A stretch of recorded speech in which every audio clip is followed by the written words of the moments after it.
जय हिंद दोस्तों, रक्षित खन्ना के इस चैनल में आपका स्वागत है। दोस्तों, आज के इस वीडियो में मैं आपको कुछ इंपॉर्टेंट इंफॉर्मेशन दूंगा। दोस्तों, एक पेंशनर है जिन्होंने मुझे मेल किया अपनी पेंशन से रिलेटेड। इनका कहना है कि मैंने एक ही रैंक में यानी सूबेदार रैंक में 8 साल से ज्यादा सर्विस करी। इस वजह से मुझे एसीपी एमएसीपी मिलनी चाहिए, मुझे एक नेक्स्ट रैंक का बेनिफिट मिलना चाहिए। दोस्तों, अब इसकी कार्यवाही कैसे होगी ये मैं इन्हें बताऊंगा, मैं इन्हें समझाऊंगा और मैं इनकी हेल्प करूंगा कि इनको एसीपी एमएसीपी मिल जाए, क्योंकि इन्होंने एक ही रैंक में 8 साल से ज्यादा गुजार दिए। सबसे पहले इनकी डिटेल जान लेते हैं। क्या इनकी डिटेल थी? दोस्तों, इनकी रैंक थी सूबेदार, एक्स ग्रुप के थे ये, और ये कॉप्स ऑफ ईएमई के थे। ये इनरोल हुए 24 मार्च 1981 में, रिटायर हो गए थे ये 31 मार्च 2011 को, यानी ये 2006 के बाद आए, इसलिए इनको एसीपी एमएसीपी एप्लीकेबल है, मिलेगी। ये बता रहे हैं कि इनका रैंक सूबेदार था, एक्स ग्रुप, और इन्होंने सूबेदार रैंक में 8 साल से ज्यादा गुजार दिए, यानी 14 नवंबर 2002 से 31 मार्च 2011 तक ये एक ही रैंक में रहे, सूबेदार रैंक में। फिर दोस्तों ये लिखते हैं, आई सर्व इन द रैंक ऑफ सूबेदार इन 8 ईयर्स 4 मंथ, यानी 8 साल और 4 महीने एक ही रैंक में ये रहे। After retirement I got honorary rank of subedar major. उसके बाद इनको ऑनरी से नवाजा गया ओकेजन के दिन, यानी 15 अगस्त 2011 को, इंडिपेंडेंस डे के दिन।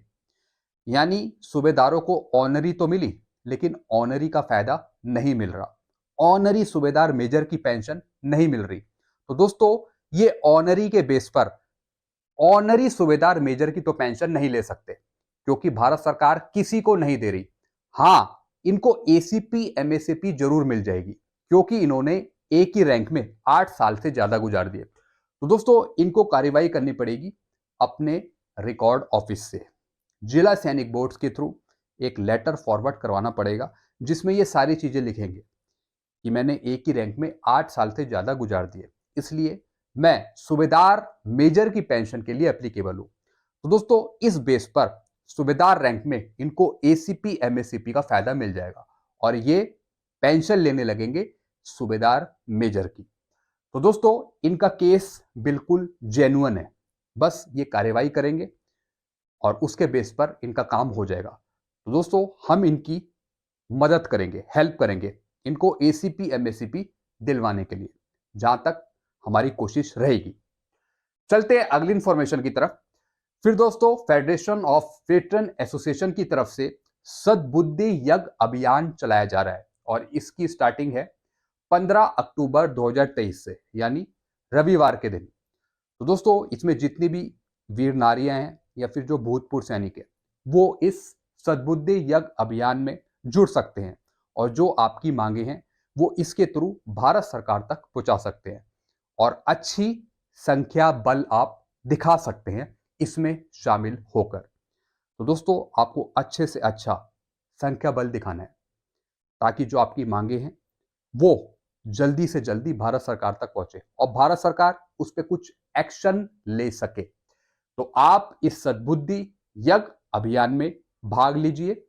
सैनिक एकता जिंदाबाद। चलते हैं अगली इंफॉर्मेशन की तरफ। फिर दोस्तों, यहां पे विनय जी हैं जो ट्वीट करते हैं माननीय प्रधानमंत्री नरेंद्र मोदी जी को, neither MSP nor OROP to review are accepted by honourable finance minister despite lots of request so far. यानी हमने इतनी रिक्वेस्ट कर दी मोदी साहब को, वित्त मंत्री निर्मला सीतारमण जी को, कि ना ही अभी तक एमएसपी के बारे में कुछ फैसला हुआ, ना ही ओआरओपी 2 की विसंगति को लेकर कुछ फैसला हुआ। तो दोस्तों, ये जो मैटर है ये उठाया गया है ऑनरेबल फाइनेंस मिनिस्टर के पास कि इक्वल एमएसपी पर भी कुछ लागू किया जाए, जल्दी से जल्दी इक्वल एमएसपी हो और एमएसपी बढ़ाई जाए जवानों की, जेसीओस की, और ओआरओपी 2 की जो विसंगतियां हैं इसको भी दूर किया जाए। क्योंकि दोस्तों, इक्वल एमएसपी का जो खर्च देखा जा रहा है वो काफी बड़ा खर्च देखा जा रहा है, जो सर्विंग एम्प्लॉई और भूतपूर्व सैनिकों को, पेंशनर को मिल सकेगा, लेकिन खर्चा बहुत ज्यादा है। तो इसमें टांग कौन अड़ा सकता है, कौन यहाँ पे क्वेश्चन मार्क कर सकता है, वो है ऑनरेबल फाइनेंस मिनिस्टर, क्योंकि जो भी पैसा है वो इनकी झोली से ही निकलना है। बाकी देखते हैं कि फैसला क्या होता है दिल्ली हाई कोर्ट में। चलते हैं दोस्तों अगली इंफॉर्मेशन की तरफ। फिर दोस्तों यहाँ पे विवेक शर्मा जी ने एक मैसेज दिया है और एक टेबल लगाई है और ये भेजी है इंडियन आर्मी को और prime minister PM Modi ji को, जिसमें ये लिखते हैं कि ओआरओपी तो बनाई, लेकिन वो किसके लिए बनाई, ऑफिसर्स के लिए, यानी ऑफिसर रैंक ऑफिसर पेंशन हो गई, वो 1 रैंक 1 पेंशन नहीं रही।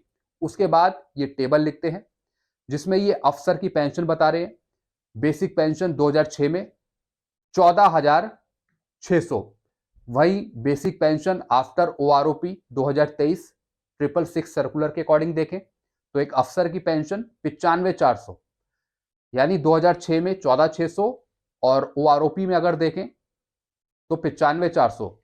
वहीं एक जवान की पेंशन 4,046 2006 में टीएस नायक की, और अगर हम ओआरओपी में देखें ओआरओपी 2 में तो 20,107, यानी कितना परसेंटेज दोस्तों यहाँ पे इंक्रीज हो रहा है अफसर का, ऑफिसर का 553%, और वहीं एक जवान का 397%, 397। तो टोटल यहाँ पे डिफरेंस आ रहा है 156% का ऑफिसर और जवान के बीच। बाकी दोस्तों ये लिखते हैं कि ऐसा क्यों हो रहा है कि ओआरओपी में ऑफिसर्स की पेंशन बढ़ रही है लेकिन जवानों की पेंशन कम हो रही है, उनको कुछ मिल ही नहीं रहा है। तो ओआरओपी का मेन मकसद किसके लिए है, जवानों के लिए है या फिर ऑफिसर्स के लिए? दोस्तों यहां पे ये सबसे बड़ा सवाल खड़ा कर रहे हैं पीएम मोदी जी के पास कि ओआरओपी किसके लिए है। तो दोस्तों यहां पे इन्होंने एक टेबल एनालाइज किया है और यहां पे इन्होंने दिया है ट्वीट करके पीएम मोदी जी को। चलते हैं दोस्तों अगली इंफॉर्मेशन की तरफ। फिर यहां पे लिखा है कर्मचारियों की पेंशन पर सवाल क्यों, जब नेता को एक की जगह 3-3 4-4 पेंशन मिले तब कोई सवाल नहीं करता, यानी नेताओं को, विधायकों को 2 से 3 पेंशन, सारी सुविधाएं फ्री, रेल यात्रा फ्री, हवाई जहाज फ्री, सब कुछ फ्री, तो उन पे सवाल क्यों खड़ा नहीं होता है कि वो तो इतनी ज्यादा पेंशन ले रहे हैं, 2-2 3-3। और यही कर्मचारी या फिर पेंशनर अगर अपनी मांग रखते हैं भारत सरकार के सामने तो इतने सारे सवाल खड़े हो जाते हैं। तो यही पूछ रहे हैं यहाँ पे, पूछता है कर्मचारी या फिर पेंशनर, यानी भूतपूर्व सैनिक या फिर पेंशनर अपनी एक मांग रखता है या फिर अपनी मांगे रखता है भारत सरकार के सामने, तो बहुत से क्वेश्चन खड़े हो जाते हैं, सवाल खड़े हो जाते हैं। लेकिन वहीं अगर नेता, विधायक 2-2 3-3 4-4 पेंशन लेता है, सुविधाएं फ्री लेता है, तब उनसे कोई सवाल नहीं पूछता। ऐसा क्यों? आप नीचे कमेंट करके बताइएगा। चलते हैं अगली इंफॉर्मेशन की तरफ।